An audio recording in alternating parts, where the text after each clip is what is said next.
Semangat pagi teman-teman. Pada video kali ini saya akan membahas tentang pentingnya kita membangun personal branding. Kenapa sih kita harus membangun sebuah personal branding? Simak terus video kali ini.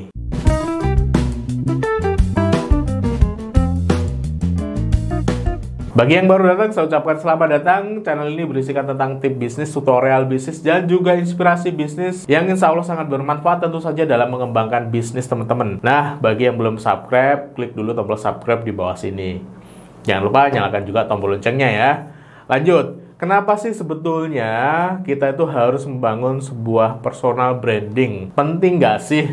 Nah, kalau menurut pengalaman saya ya, personal branding ini akan membuat atau membentuk, ya karena dia personal branding ya, akan membentuk kekhasan atau ciri khas atau siapa sih sebetulnya postur teman-teman. Nah, ini akan berakibat atau berimpak kepada orang itu kenal kita sebagai apa. Kalau orang kenal kita sebagai apa, atau kalau gini ngomongin soal keahlian, kita ahli di bidang tertentu, maka orang itu akan lebih mudah memberi sebuah kerjaan ataupun sebuah project ke kita. Nah, inilah salah satu manfaat ketika kita membangun personal branding. Nah, apa saja lainnya? Tentu saja dengan membangun personal branding ini kita akan secara rasa percaya diri ya. Kita akan lebih percaya diri sebagai sebuah atau seorang individu. Kenapa? Karena kita ini dengan personal branding akan dikenal banyak orang bahwasanya kita ahli A, maka secara kepercayaan pun akan lebih naik bahwasanya oh ya kita tuh memang sebagai si A dan ahlinya ini. Pastinya teman-teman itu akan memberikan benefit karena kalau kita percaya diri ngomong dengan orang lain bahwasanya kita ahli A, B, C, maka teman-teman akan lebih pede ketika itu nanti bernegosiasi ataupun ngomong dengan si calon konsumen atau calon klien teman-teman. Nah, ini salah satu manfaat bahwasanya kepercayaan diri kita dengan sebuah personal branding yang baik itu pasti meningkat. Berikutnya adalah dengan personal branding yang baik, maka kredibilitas kita itu juga akan meningkat. Kalau kita sering mengulas sesuatu di media sosial ataupun di forum-forum yang kita ikuti bahwasanya ya kita memang menunjukkan kemampuan kita di sana, maka secara lambat laun teman-teman akan diakui bahwasanya ya si Imam ini atau si A ini ya ahlinya di situ. Maka orang akan lebih percaya. Balik lagi, kalau kredibilitasnya meningkat, ya orang pastinya akan lebih percaya ke kita. Nah, ini salah duanya ya, melengkapi. Kalau kredibilitasnya meningkat, maka orang akan lebih percaya ke kita. Itu dengan adanya personal branding yang baik tentu saja. Nah, manfaat berikutnya, kenapa kita harus membangun personal branding? Tentu saja dengan personal branding yang baik, kita itu bisa meningkatkan konektivitas atau jaringan lah. Misalnya teman-teman yang tadinya awalnya jaringannya hanya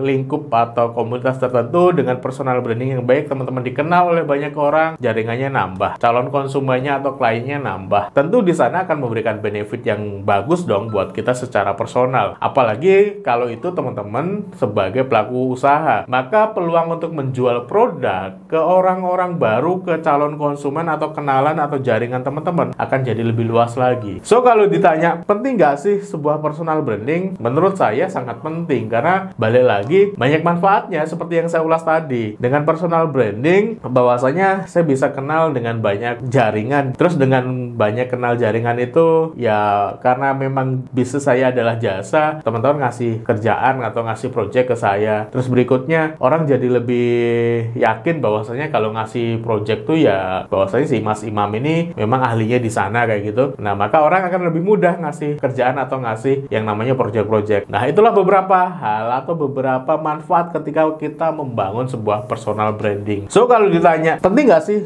membangun sebuah personal branding, teman-teman sudah bisa menjawabnya. Yang belum klik tombol subscribe, silahkan klik dulu tombol subscribe ada di bawah sini, nyalakan juga tombol loncengnya agar teman-teman mendapatkan update terbaru video dari channel ini. Saya Imam Safi, kita jumpa lagi di video-video berikutnya. Bye-bye.